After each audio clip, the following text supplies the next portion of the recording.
Hello, everybody. It's Mary Rowe from the Canadian Urban Institute. It's a very important topic we have today, and I just want to thank everyone for joining us. A lot of people to thank because this is our first bilingual session en français et en anglais. C'est une bonne occasion pour l'Institut urbain. Next week, we're going to be releasing our Bring Back Main Street Action Report. Many of you know we've been pursuing this across the country, looking at the challenges on main streets, and our great partner on this has been Rue Principale, who is the co-sponsor of today's session. And this session is going to address something that every Canadian is concerned about. It's called l'hiver, winter, and how are we going to make it through as we continue to cope with COVID. So next week we'll release that report, and then the following week we'll have several sessions on talking about Bring Back Main Street. Tomorrow, we're continuing our theme this week, which is all about the 200th day of COVID, which was Sunday. And so on Monday, we released the COVID signpost report for day 200. Please read that if you haven't. It's got a lot of interesting data and some serious questions about how we're going to move forward with our cities. And tomorrow we're focusing specifically on how do we double down on the right to home, that people have a right to have adequate shelter and home around them. And we have esteemed panelists, including Derek Ballantyne from the Canadian Mortgage and Housing Corporation, and three other folks that are going to come and join us about talking about how we realize that. So, and I just want to just do a quick shout out to my colleagues, Lisa and Gina, who are quarterbacking this effort, because we've not actually done a webinar. We've done one in French. We've done a couple in French, but this time we're trying to do it in deux langues. Merci tout et le tout pour nous joindre aujourd'hui pour discuter comment rendre nos villes et nos rues principales à Catherine conviviales en hiver. C'est très important. Je suis ravie d'avoir Catherine Craig-Saint-Louis ici. Avec nous, elle est notre responsable régional pour le Québec à l'Institut urbain. And I should say that Catherine has authored the regional profile in the COVID 200 report pour Québec. C'est bon. Elle sera notre animatrice pour cette session. C'est bon.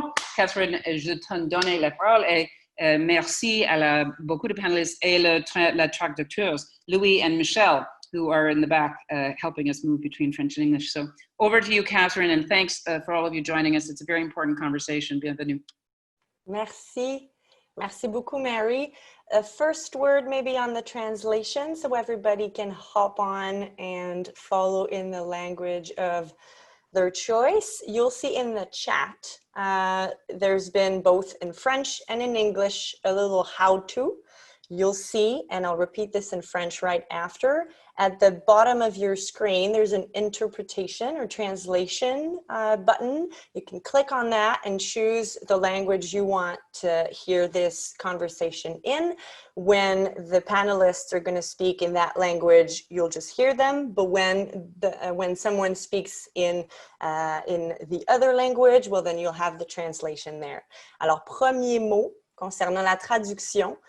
Dans le chat, il y a les indications en français et en anglais pour comment faire fonctionner la traduction. Vous allez voir au bas de votre écran, il y a un bouton, ça s'appelle « Interprétation ». Veuillez choisir la langue que vous préférez pour écouter le panel. Quand un panéliste s'exprime dans la langue que vous avez choisie, vous l'entendez directement. Autrement, vous avez droit à la traduction. It's our first bilingual discussion, as Mary has put it, so bear with us. We'll try to make this as fluid and as interesting as possible. Les enregistrements de toutes les discussions sont disponibles après coup, incluant les discussions dans le chat. Soyez-en avisés, on veut garder ce qui se dit dans le chat, on veut conserver ces idées, sachez que ce sera conservé et publié. Tout ça sera accessible sur le site de l'Institut urbain du Canada après coup. Et à cet effet, je vous invite à vous assurer que dans le chat, dans la boîte de conversation, vous avez bien sélectionné tous les conférenciers et tous les participants. Be sure to go down your chat box function and choose all panelists and all attendees so we can all see what you're writing in the chat. Sans plus tarder, nous sommes en ligne aujourd'hui depuis plusieurs endroits à travers le Canada en même temps. tant les panélistes que les spectateurs et même ceux qui nous écouteront en différé. L'événement d'aujourd'hui a donc lieu sur les territoires traditionnels de plusieurs peuples autochtones. J'anime l'événement depuis Gatineau, situé en territoire algonquin non cédé.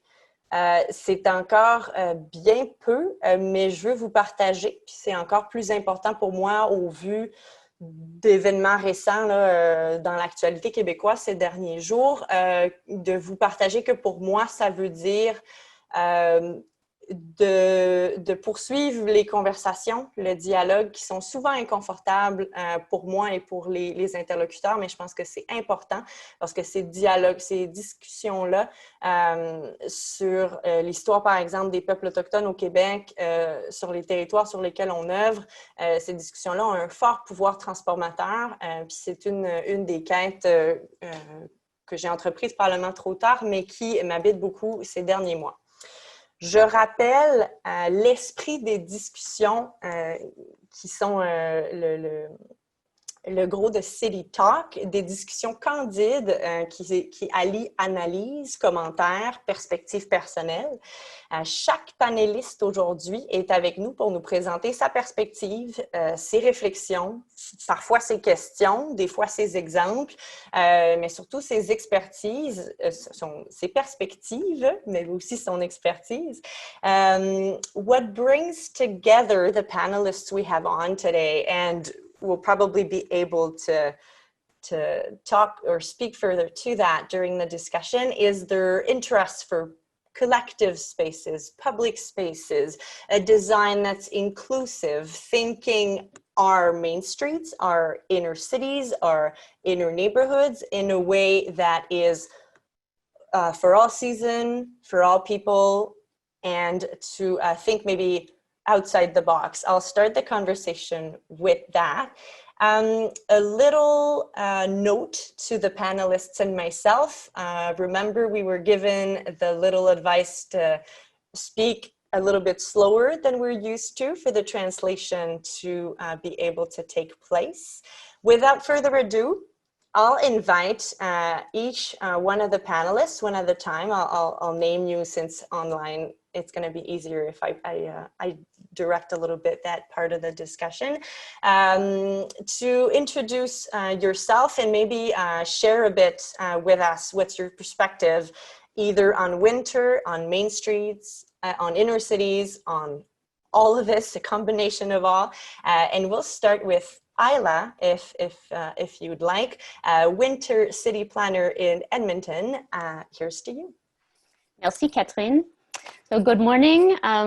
Well, good morning for me, good afternoon for some of you. I have to give a small caveat at the beginning.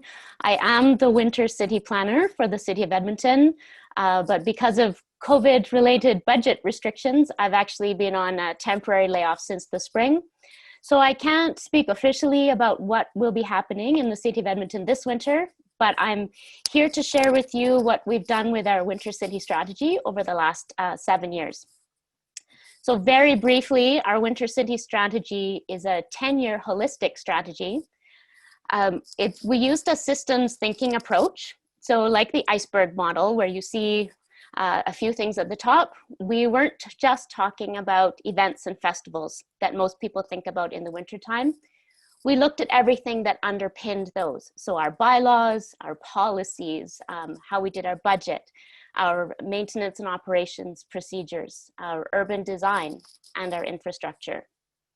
So we landed on 4 pillars: winter life, how we can make it easier to live and play and move around in a winter city; winter design, so that we can design better for our northern context.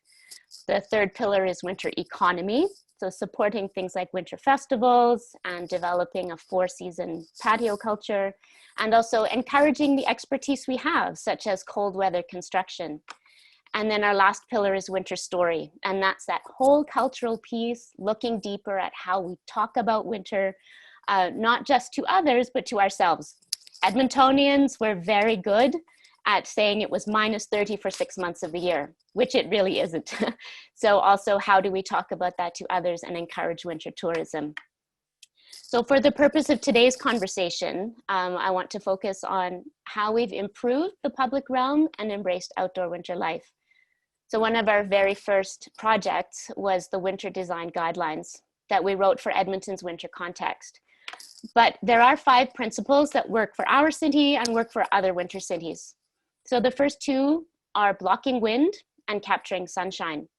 So if you think of a south-facing patio that is blocked from the wind and it gets all that afternoon sunshine, it can actually feel 10 to 15 degrees warmer in that space. So have a look around your cities, find those spaces and capitalize on them this winter. The third principle is using color to enhance the public realm and make it more interesting in the wintertime. So if you can, add color to buildings or install bright red benches, for example, use colorful blankets on patio chairs. You can even add planters with evergreens and things like that. The fourth one is using creative lighting. Now by this, we don't mean add lighting necessarily. We're talking about creative use of lighting. Sometimes we actually need less lighting in the winter because the light reflects off the snow. So use lighting strategically to add whimsy to your public spaces. And then the 5th winter design principle is to supply infrastructure that will support your winter life. So things like heating elements, warming spaces, and even recreation opportunities like skating rinks. If you don't have boarded rinks, you can have snowbank rinks, or even add a temporary snow slide. Now, some of the projects that we've either been involved in, or we've supported, or we've seen happen just because people are embracing winter now in Edmonton. We've had citywide winter patio party weekends. So the Winter City office provided advertising and blankets to the venues, and we just had a whole weekend of winter patio parties and the venues made them their own. We've also supported midwinter patio parties where we've provided blankets and a small grant for a DJ just to an individual venue. We've seen winter markets pop up in Edmonton. We have challenges with extreme cold that some other winter cities don't have, so that's been a little bit of a challenge. But we do have an interesting story in that one festival wanted to put in a market in a parking lot. And the businesses surrounding the parking lot really pushed back because they didn't want to lose those parking spaces. They said, people they won't come, we need the parking. But the festival was able to get the market in that parking lot. And those businesses, those surrounding businesses, had the busiest day of the year and then wanted to have it back again the next year. So think about the box and encourage people to try something new this winter. Merci. Use your streets for festivals. They're a big public space. Play streets are popular in the summer. We've co-hosted a winter play street. And I'll finish with just ask yourself some questions like, what's already happening in your city? How can you support those activities and events? What's creating a barrier to winter life?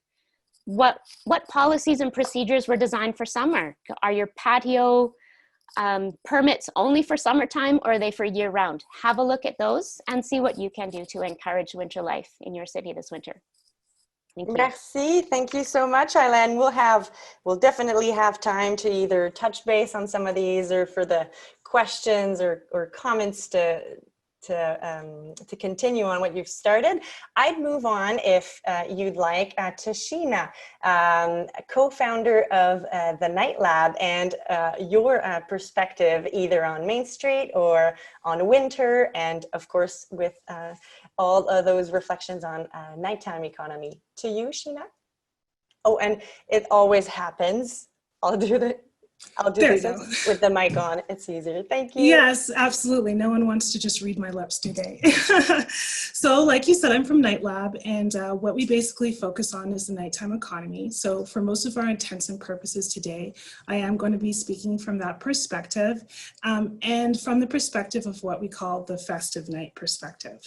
So a lot of the work that we do is about changing public and institutional perspectives or perceptions on what the nighttime economy actually is, and helping cities and communities possibly identify barriers or blind spots in policy, and also opportunities to help them having a thriving NTE, or nighttime economy.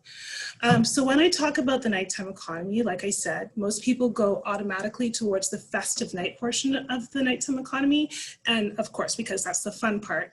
So when we're talking about the festive night, we're talking about things like restaurants, bars, nightclubs, pubs, theaters, sports arenas. But I also, and although I won't be talking about it so much today, I also just wanted to bring your attention to the other part of the nighttime economy that people don't usually talk about. And that ends up being stuff like the gig economy, or late night office work, essential services, factory work, and manufacturing work. So as advocates for NTE, what we think is that you should be able to access all the amenities that you want, whether it be 2 p.m. or 2 a.m. And that if cities plan for their nighttime economy, and not just as an afterthought, but holistically, that they can incorporate safety and inclusion, and they'll receive a lot of benefits, not just economic or tangible ones, like tourism or jobs. They'll also see other intangible benefits as well. So the nighttime economy helps with city identity. It also provides social infrastructure for a lot of groups that are looking to express their identities or connect with their chosen families. And it also provides space for creative ideas. I mean, most of the best ideas were formed in a bar. So yeah, so right now, we're noticing that because a lot of cities haven't been planning for their NTE, that the pandemic has actually been striking them really hard because of the fact that there wasn't a lot of resiliency built in for that little extra space of room. And because of the pandemic, like a lot of other sectors, we're noticing that there were already cracks in the system. NTE has already been experiencing problems for the last decade, and that has a lot to do with kind of like inconsiderate planning, just not planning for safety, accessibility, and inclusion, businesses not adhering to these standards, people only thinking about NTE as a consumptive rivalry, and the encroachment of sensitive land uses on these areas. So right now, my colleagues and I are part of a global nighttime recovery plan, and we are looking to see how we can save nightlife going forward in the light of the pandemic. And when we were talking with a lot of the colleagues, and these are all people from around the world that are gathering together now to like try to work to help municipalities address these issues, we were noticing that there wasn't a lot of talk about what was going to happen in the future. It was very reactionary. It was kind of like, what are we going to do this springtime? Then summer rolled around. It's like, what are we going to do during the summertime? So around springtime, my colleagues and I, especially being Canadians, and there was a lot of like Europeans and people from Australia and other parts in the US on these calls, we were thinking, what are we going to do to possibly prepare for the winter? How can we guarantee that we could still have some sort of a passable nighttime economy in the winter months during a pandemic? So, and yeah, thank you, City of Edmonton, because a lot of the stuff that we refer our clients to ends up being those city design guidelines, because we did notice a gap. There was a big gap in winter design knowledge in all the research that we did. And there wasn't a lot of overlap between the winter economy and the nighttime economy. So we've been looking at it kind of in 3 ways. And that's like what cities can do. And yeah, it does involve a lot of like looking into policies and bylaws. We've seen a lot of relaxing of certain things, and just examining what they can do to help. Also, what businesses can do to not only make things safe, profitable, but accessible too. I mean, right now, a lot of the stuff that people are doing could possibly be cost prohibitive. A lot of people don't have jobs right now. So like, what can we do to make events and things accessible so that all people can participate? And then lastly, just what we need to do as people to like keep this going, because it is going to be an effort that we're going to have to make to keep things going during the winter time. We can't just expect everything to kind of land on our plate. We do have to go there and support, just like we would support local with intention, we have to kind of approach the winter months and COVID and safety with intent as well. Merci. Thank you so much, Sheena. I don't know that I should say this on a live discussion, but shout out to what you said about those most important discussions or ideas sometimes coming up in those bars or those collective spaces that can happen to be those center cities spaces. There's this running gag at work that when I come back to work with a very good idea, the colleagues are like, that was discussed with your vieux old friends in that center city street that you like, on that bar that you like. So this I think is one thing that definitely speaks to me amongst all others that you've said. I will be handing the mic to Rami. Rami est le, switching from French to English for me too is not always so easy. Alors, je passe la parole à Rami qui est cofondateur et associé chez Canva Architecture. Rami, c'est à vous. Bonjour Catherine, merci beaucoup à toutes et tous pour cette invitation. Mon point de vue par rapport à l'hiver et l'occupation du domaine public risque d'être un peu différente. On en a parlé au préalable. Ça fait maintenant 17 ans que Canva Architecture œuvre dans le domaine autant public que privé, via soit des installations, de l'architecture, des œuvres collectives ou des bâtiments, autant institutionnels que multidisciplinaires. Mais ma grande préoccupation présentement, au-delà de l'hiver, demeure notre relation avec la nature. Et de notre côté, en fait compte, ce 200e jour rend encore plus évident l'obligation de re-questionner, de reformuler notre relation avec notre environnement et la nature. On vient de compléter il y a quelques semaines le musée du Biodôme, musée de sciences. On était il y a 2 ans récipiendaire du prix de Rome du Consulat canadien pour réfléchir à notre relation avec les autres espèces. Et il me semble que COVID en est la preuve première. Lorsqu'on discutait, Catherine, si on va sur la discussion de comment ranimer les espaces publics ou les villes, ainsi de suite, au mois d'hiver, je reviens toujours à l'idée de d'abord pourquoi. S'il s'agit d'une appropriation des lieux par des quartiers, par des communautés, oui. S'il s'agit de restimuler les anciens réflexes de surconsommation, eh bien, notre opinion va être non. Et je crois que c'est fondamental que le lien soit clair pour toutes et tous. Retourner dans des habitudes de consommation mène à destruction des habitats, augmentation des changements climatiques, élimination, disparition des espèces qui se rapprochent vers les villes, transfert de virus, COVID number 2 va revenir, ainsi de suite. Alors, peut-être ce qui est intéressant pour le prendre d'un point de vue un peu plus joyeux, disons, puis de rester un peu plus positif, c'était ma fête cette semaine et j'ai regardé des photos, toi aussi, des photos de moi lorsque j'étais très jeune et je voyais qu'à la fin septembre, la cour arrière était remplie de neige et que maintenant, c'est ensoleillé, il n'y a plus de neige et ce décalage. Et je me dis peut-être que ce serait intéressant parce qu'on souffre énormément de manière collective, individuelle, d'amnésie. On oublie ce qui est le passé, on oublie ce qu'il en est de la nature. Et peut-être que cet hiver, ce que moi je recommanderais comme activité pour reconnecter légèrement avec l'hiver, c'est peut-être de garder un carnet de bord. De quelle température il faisait quel jour, quelle marche j'ai pris, comment je me sentais. Comme Isla parlait de est-ce qu'il y a des courants de vent, des lieux qui sont plus intéressants, plus protégés. Mais peut-être garder un carnet de bord. Et je pense qu'en ce faisant, il va y avoir quelque part un lien un peu plus fort avec ce qu'il en est au niveau des conditions climatiques qui nous entourent et peut-être va provoquer une réflexion et j'espère un changement de comportement par la suite. Donc, c'était un peu mon entrée en matière. Merci infiniment, Rami. Moi, je prends des notes pendant que vous parlez, puis je pense qu'on pourrait faire un séminaire de 60 heures sur la question, définitivement. Je vais passer la parole pour le dernier, mais non le moindre, Olivier Legault, qui est cofondateur du Lab Hiver et coordonnateur de projet chez Rue Principale. À toi, avant qu'on poursuive avec la discussion. Olivier. Bonjour tout le monde.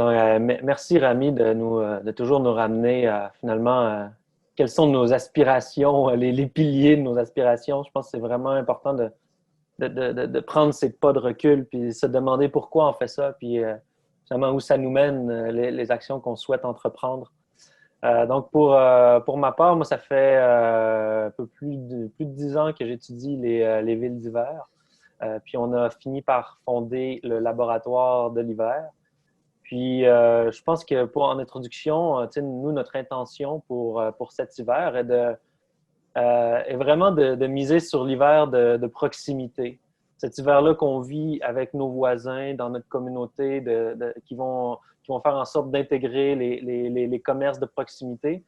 Donc, quand on parle de rue principale, je pense qu'il y a plusieurs échelles de rue principale.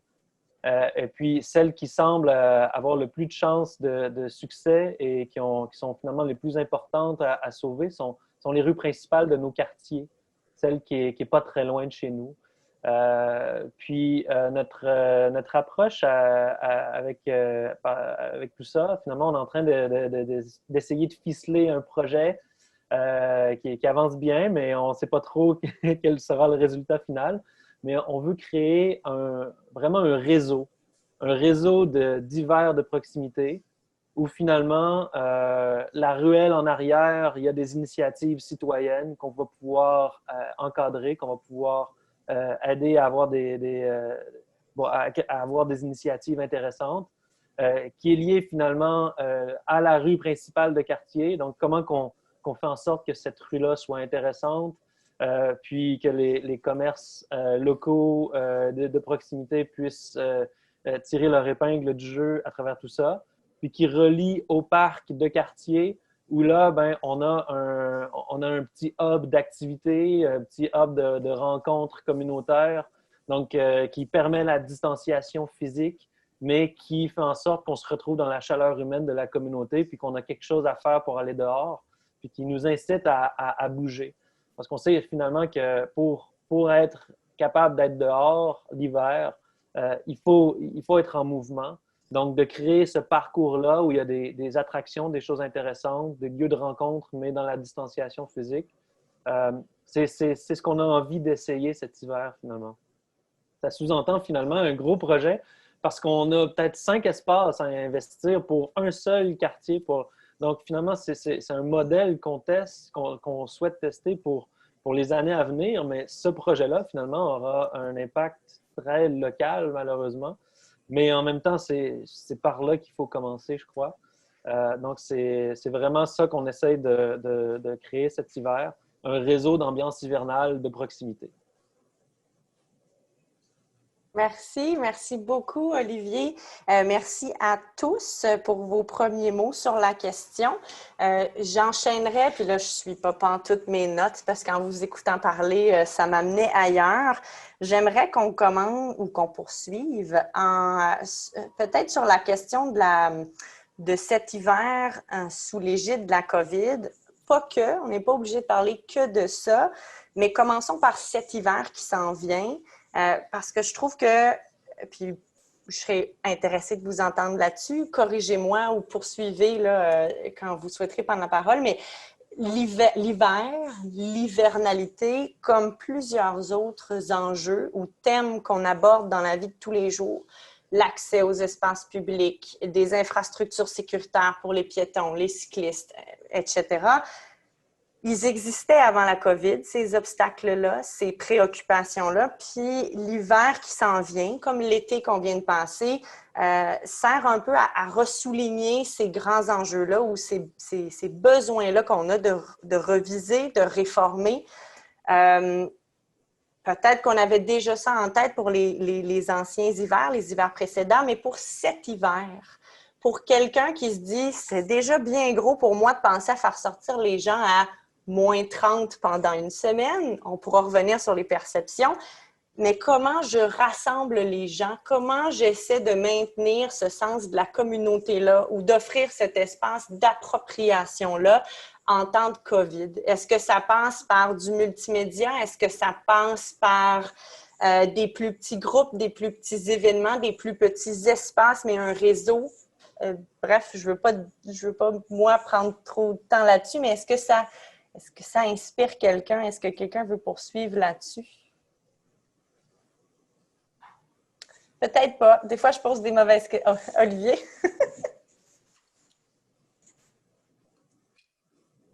Sorry, désolé. Oui, donc je pense qu'il faut y aller avec des choses simples qui ont passé les tests. Je pense que juste avoir un petit réchaud avec une butte de neige pour glisser, des lumières, puis quelques jeux d'hiver dans des petits pôles de proximité, ça peut déjà nous mener très loin. Puis c'est toutes des choses qui sont facilement mises en œuvre à court terme. Ceci dit, quand on pense qu'on a le luxe d'avoir du temps pour planifier des interventions, je pense qu'on a l'art de faire du placemaking en hiver doit créer du wow, doit avoir une trame narrative qui est intéressante. Puis, on est en train de travailler cœurs villageois des cantons de l'Est, certains cœurs villageois des cantons de l'Est. Et l'exemple que je voudrais parler, c'est plus celui de Potton, qui finalement est un tout petit village, mais un magnifique parc qui est vraiment en plein cœur de sa rue principale.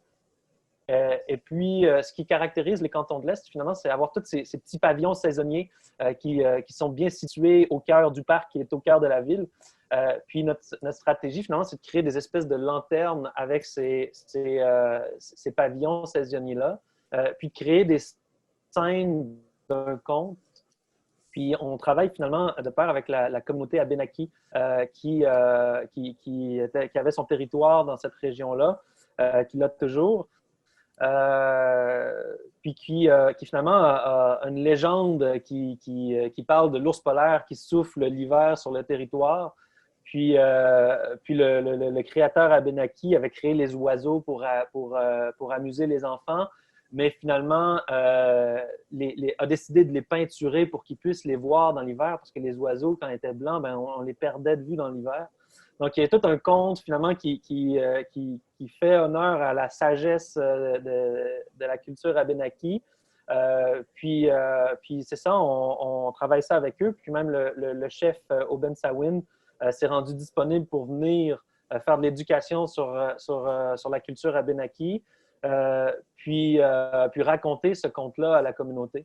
Donc, finalement, on a finalement une lanterne qui a 6 côtés, donc 6 scènes qui racontent le conte, puis qui est un peu le centre de tout le geste d'aménagement du parc, où là, on met bien entendu des petits foyers, on fait des jeux d'hiver, puis on veut faire des sculptures d'oiseaux qui vont être placées à différents endroits dans les arbres pour faire un jeu pour trouver les oiseaux avec les enfants, qui est finalement une légende qui est pour apprendre les différentes sortes d'oiseaux, puis c'est finalement un conte qui est là pour mieux connaître la nature et son environnement. Donc, c'est finalement par la lumière, par une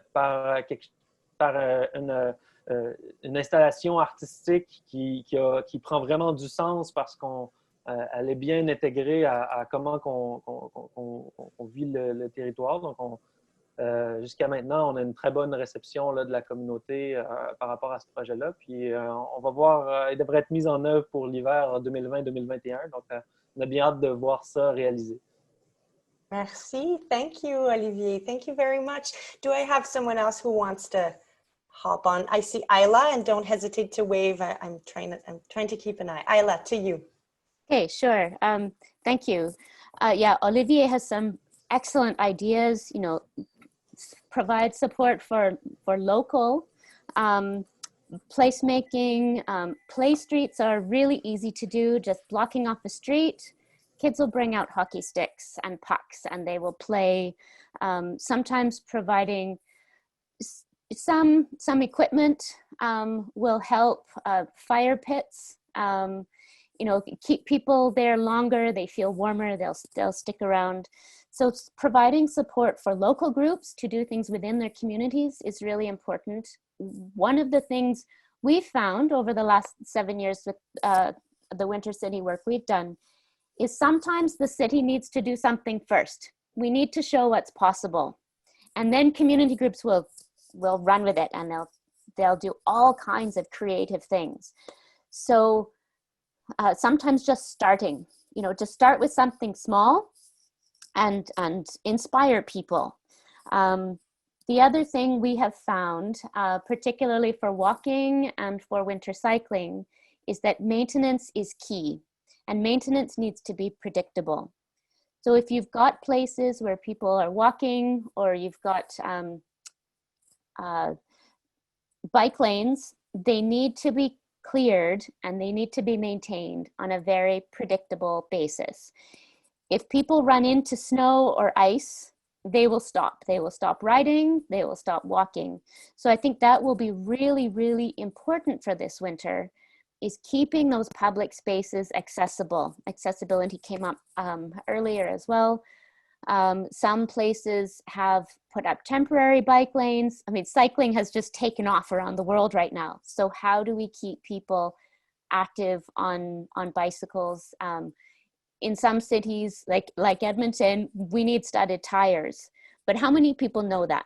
So that's a whole educational piece, whether that's a local community group that does the advocacy work, or whether it's the municipality or some government level that does that work. But again, like I said before, find out what's happening and how can you encourage that to keep going in the wintertime. Thank you, Ayla. And I see Sheena, to you. Yeah, so we've been, the people that we've been talking to have just been in a really tight spot trying to pivot, because we're finding that adaptability is kind of what is needed at this time. And they've been just so reactionary that they haven't really been able to think preemptively. That's kind of where the city comes in. Someone mentioned the city, and I think that encouraging partnerships with different organizations, identifying what they are, and putting on sometimes just events. Like, we can't do large scale events. I think, for instance, Manitoba, their Nuit Blanche just got canceled because they realized too many people were going to be coming to the event all at once. So everyone has been talking kind of about this idea of a 15-minute city, and everyone's been talking about that because we've just been kind of trapped in our houses, and we've been kind of just venturing out to like where we are. So I think businesses really need to start thinking about doing things in communities, smaller little interventions within communities that will keep people busy and engaged, because that's what it comes to: engagement, connectivity, use of social spaces, because we're finding out that public space was so important this summer, and that's not going to change. So what can we do to make sure that that is done in an inclusive, safe way? And I think that municipalities need to kind of like step up with the narrative. Thank you, Sheena.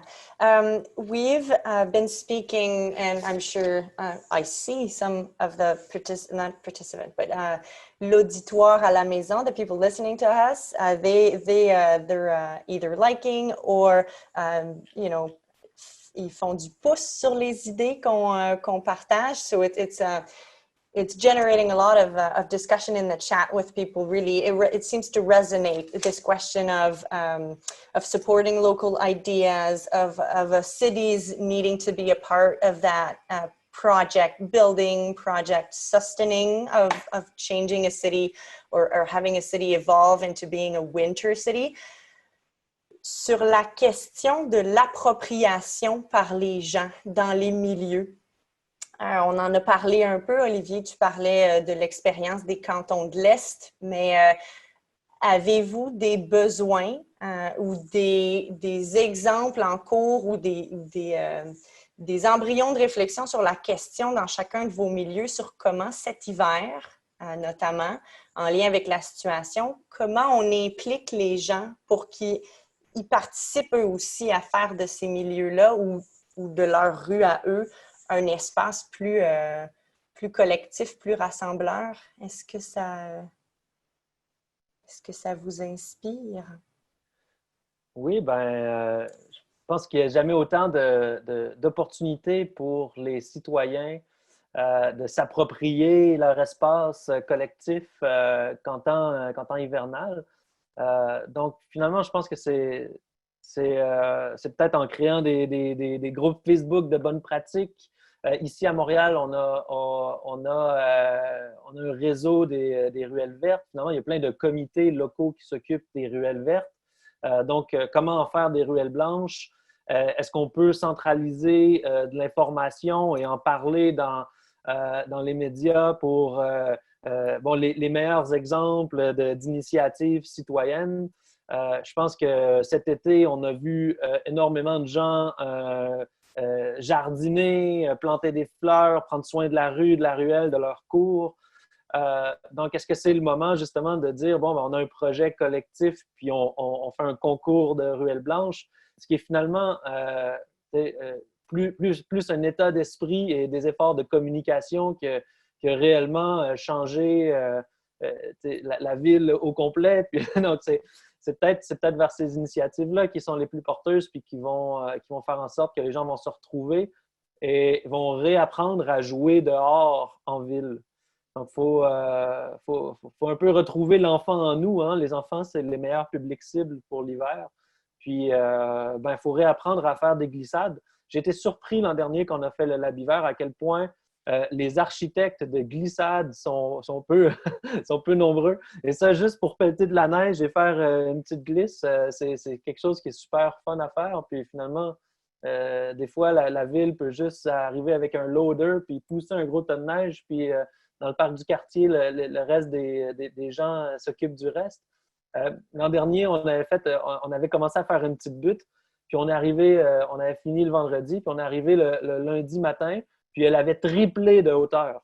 C'est les citoyens autour du parc qui s'étaient dit non, la butte n'est pas assez haute, c'est pas assez fun comme glissade. Ils sont arrivés avec leur pelle, puis ils ont juste vraiment monté la butte ils se sont appropriés le truc. Donc, des fois, c'est initier des petites actions, puis laisser les citoyens aller par après. Merci Olivier. Rami, à toi. À vous, pardon. On peut me tutoyer. Je vais reprendre un peu sur ce qu'Olivier dit. L'équilibre est très délicat entre offrir une activité encadrée et prescrite et offrir une opportunité pour que quelqu'un puisse s'épanouir, se l'approprier et la transformer d'elle-même. Les enjeux de la ville sont d'être capable d'assurer une visibilité, une sécurité, une information, une accessibilité, la communication. Par la suite, je pense que les installations extérieures se doivent d'être simples et permettre qu'elles se différencient dans quelconque quartier. Et c'est fondamental parce que on est obligé d'aller vers l'extérieur de plus en plus. Les 200 premiers jours, c'était dans des conditions beaucoup plus clémentes. Donc, c'était plus facile. Et on voit que maintenant, l'achalandage des espaces extérieurs, malgré le froid qui tranquillement s'installe, demeure. Donc, c'est vraiment un équilibre entre offrir cette opportunité, je demande pardon, j'ai aussi un chien qui me saute dessus en ce moment, et de faire qu'on leur offre un lieu sécuritaire puis significatif. Alors, je reviens au début. La dernière chose, ça serait bien que dans nos activités, il y ait aussi une réflexion. Est-ce que c'est un lieu d'échange, un lieu de discussion? Est-ce qu'il y a une plateforme d'idées? Et ça peut être aussi créatif et ludique que possible, mais qu'on tranquillement s'éloigne du divertissement pour le divertissement. Ça devrait être la fin, à mon humble opinion, the end of entertainment for entertainment. C'est fini. Il faut qu'il y ait un sens.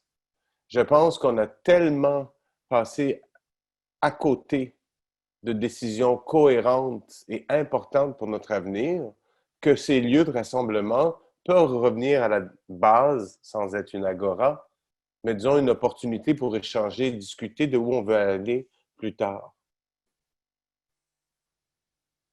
Merci. Merci beaucoup, Rami. In the same way that the discussion, like the contemporary discussion has gone from, yes, let's do, for example, tactical urbanism, but please, let's link it to what could more permanently come out of this, or more collectively idealized could come out of this. So how to use those temporary moments or those multiple moments in our cities to kind of advance either a discussion that we need to have on inclusiveness, or getting together and helping a neighbor. I'm saying, just like from the top of my head, stuff that I'm thinking that could also accompany any tactical or temporary aménagement. Alors,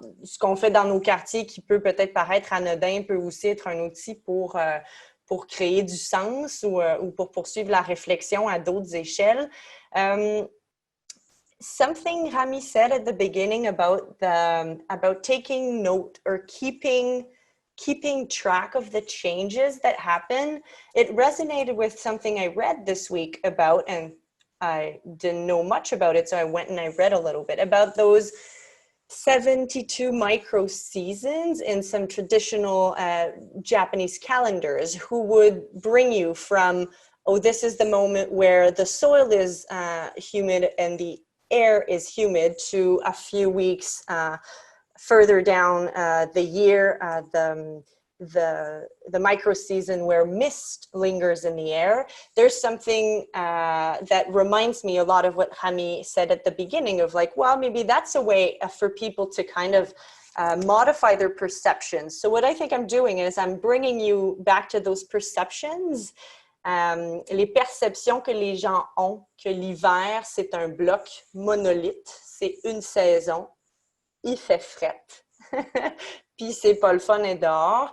Comment est-ce qu'on travaille avec ces perceptions-là à une échelle soit d'urbaniste, soit, comme on disait tantôt avec Sheena, sur tout ce qui est le night economy? Comment on travaille les perceptions ensemble pour cet hiver qui est à nos portes?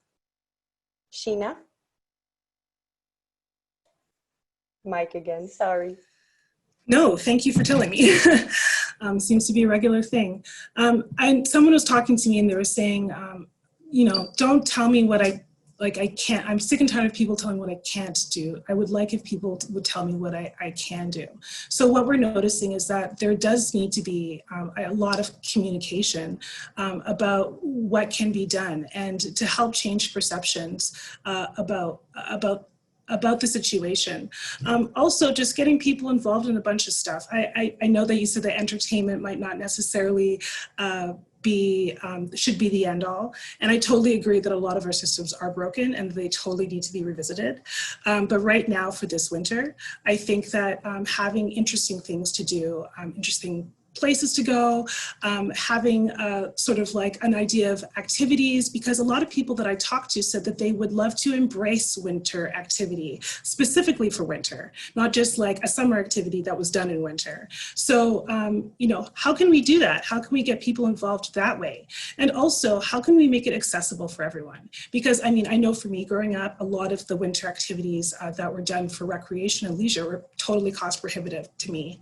I wasn't able to do that. I mean, I think maybe I took up snowboarding when I was 18, but even then I blew $1,000 to get started. So, you know, so like, I know that I keep bringing back up about the partnerships that need to be done between the public and private sector, but it's important because they can identify these issues and help supplement people's experiences so that they're able to have a different take on what winter actually is. Thank you. Thank you very much, Sheena. Did I see a hand fly up? Ayla, to you. Thank you. What's really interesting about the Winter City strategy is it's not a top-down municipal initiative. This was built from the bottom up. It was built by community. And the question that community-based task force asked was, what would make you fall in love with winter in Edmonton? So for a city to actually talk about love and emotion is really unusual. You know, usually we talk about, you know, how often do you want your garbage picked up, you know, or, you know, really kind of everyday things like this. But we really wanted to evoke that feeling of love, and that children love winter. And so how do we remind adults that they can enjoy winter as well? And so it was these community-based conversations that have made that cultural shift in Edmonton. And I think that has made all the difference for us. So when we talk about partnerships, absolutely, it can't just be municipalities, it can't just be community, it has to be everybody working together.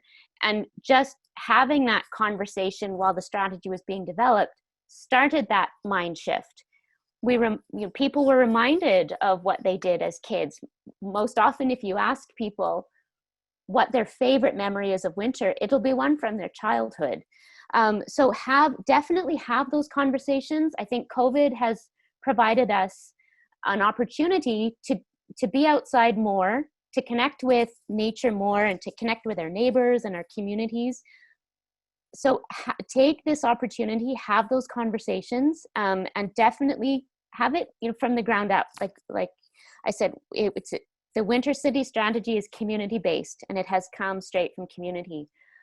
But marketing and communication has been extremely important. We've talked a bit about accessibility, but diversity is also important. We've spent money with professional photographers having photos taken in Edmonton, so that when we produce what we call the Winter Excitement Guide that lists everything we can do every winter, we have Edmonton-based photos with Edmontonians from diverse backgrounds. People need to be able to see themselves. So invest in really, really good imagery and inspiring, fun imagery, and use that for communications and for marketing. Thank you. Thank you very much, Ayla. Olivier? Oui, concernant ta question, je pense que c'est ce que la ville de Edmonton a vraiment bien fait, c'est de développer le réflexe hiver dans la manière qu'on conçoit, dans la manière qu'on veut vivre l'hiver, puis non seulement dans la tête des gens qui planifient la ville et qui la désignent, mais aussi dans le grand public. Puis bravo pour cette initiative encore si intéressante et inspirante à la ville d'Edmonton. Puis je pense qu'il y a énormément de bonnes questions aussi dans le chat qui sont liées à ça. Qu'est-ce qu'on va faire cet hiver avec tous les obstacles qu'on a au niveau de la ville? Puis aussi, qu'est-ce qu'on peut faire dans des milieux hivernaux comme le sud de l'Ontario où il y a beaucoup de slush puis de redoux. Donc, c'est certain qu'il faut bien connaître son hiver et finalement comment il évolue à travers la saison. Donc, ici à Montréal, on a énormément de redoux aussi. On a un printemps qui ne finit jamais de se terminer, où finalement on a cette saison brune-là. Mais finalement, toutes ces parts de l'hiver-là ont un mood particulier, une ambiance particulière, puis des choses qu'on a envie de faire. Donc, quand on est rendu au printemps, on a envie d'être à l'extérieur, il fait 10 degrés, puis on se met en T-shirt, puis microclimat avec des endroits secs et propres qui ne sont pas dans la boue des parcs. Donc, avoir des grosses roches pour pouvoir qui captent la chaleur puis qu'on peut aller s'asseoir dessus quand il y a une belle journée de printemps. C'est ça qui marche finalement dans ces types de saisons-là. Quand on a un hiver qui est très instable, c'est bien si on veut planifier un pôle hivernal, il faut que ça soit sur une place qui est minéralisée parce que le parc va devenir tout boiteux avec la slush. Donc, à ce moment-là, on mise plus sur les microclimats parce qu'on n'est pas dans des froids extrêmes. On vise plus sur une stratégie qui est d'étendre la saison extérieure le plus possible dans des endroits qui vont être plus faciles d'entretien pour ces conditions-là. Donc, bien entendu, je ne pense pas qu'on va répondre à toutes les questions aujourd'hui, mais l'important, c'est de bien connaître son hiver, ses multiples visages, son évolution, puis de savoir où mettre de l'amour dans nos espaces publics. en prenant en compte notre condition puis nos enjeux hivernaux par rapport à même, pas juste les enjeux hivernaux de l'hiver il n'y a plus rien qui se passe dans la rue, mais aussi en quoi ça affecte les personnes âgées, c'est quoi les enjeux sociaux que créent les conditions hivernales. Faut avoir un bon diagnostic de ça. Puis après ça, en connaissant bien notre hiver, les enjeux qu'on vit, puis en connaissant bien notre territoire, là, on peut choisir ou intervenir puisqu'il y aura le plus d'impact. Donc, Merci. Ça mène finalement à une réflexion que tout le monde doit faire pour son coin de pays, puis qui est adaptée à sa situation. Merci, merci beaucoup, Olivier. The time is always flying when we only have an hour. Before I close with the very short wrap up and what to look for in terms of CUI in the next few weeks, does any one of you want like a few seconds to share like a word in closing, either on your aspirations? Ayla? Sure. I'll just quickly, I saw a question about how can festivals work this winter. I have two examples. We had a very recent fall festival that actually put all of their artists on flatbed trucks and drove them around the neighborhood so people could socially distance in a huge area, and they kind of took the festival around the neighborhood to the people. There's a winter festival that is planning free tickets, so you get a ticket for a time to go in. So those are a couple of examples of what our winter festivals are looking at doing. Thank you. Thank you, Ayla. Sheena? Yeah, I'd also just like to just do a plug for making a very direct effort to help support because a lot of businesses and places right now are in crisis mode, and they don't necessarily have the ability to pivot for unique ideas because they're just trying to think about how to survive. So the way that we support them is very important as well, as long as we do so in a safe manner too. Thank you. Thank you. I don't want to put you on the spot, but Rami, did you want a last word before I hop on with the official closing? How do you say care in French? Oh, that's a tough one. Faire Bienveillance. attention, prendre soin. Prendre soin, dans le contexte actuel, prendre soin de nous, prendre soin de notre ville, prendre soin de la nature. Ça serait ce que je souhaite davantage. Merci beaucoup. Merci. Olivier, super rapidement, vas-y. Oui, je voulais juste, j'étais enthousiasmé par le projet qu'on fait à Upton, mais j'ai vu que Stéphanie a voulu rectifier une grosse erreur que j'ai faite. Stéphanie et Emmanuel dans Temps et Lieux, c'est vraiment eux la force créative, derrière toutes les idées du projet à Upton, puis c'est vraiment important de le reconnaître. Donc, c'était pas vrai. Je voulais parler du projet, je ne voulais pas prendre le crédit pour ça, surtout pas. Merci, Olivier. Puis tout ce qui est dans le chat va être extrait et mis en ligne aux côtés de la présentation d'aujourd'hui. Fait que tout ça va être conservé. Premièrement, un immense merci de moi personnellement à vous pour les propos, pour les prédiscussions, pour vous être prêtés au jeu ce midi, de débroussailler avec nous cette pas tant petite question finalement de l'hiver et de notre rapport à la ville. As a very, very tiny wrap-up, I think what comes up is all those questions of partnership, of being community anchored, of that need for dialogue, but also for doing. And then all of those perspectives that we've brought up, may it be kids or the nighttime economy and all of its different aspects, but also reminding ourselves that we're acting as climate crisis is looming. So not forgetting where we come from and where we're going and what context we're doing this in. C'est déjà la fin. Merci infiniment à tout le monde à la maison de nous avoir écoutés. C'était pas ma meilleure à passer de l'anglais au français aujourd'hui. Thank you. Merci d'avoir passé l'heure avec nous. Et rappelez-vous, pour plein d'autres questions auxquelles on n'a pas pu répondre sur les rues principales, sur l'hiver, l'Institut urbain du Canada, dans les prochaines semaines, va sortir son Main Street Action Report et aussi tenir des conférences sur les rues principales dans la semaine du 13 octobre. Rue principale, on aura un colloque en français à la fin du mois. N'hésitez pas à poursuivre les discussions avec nous. Merci.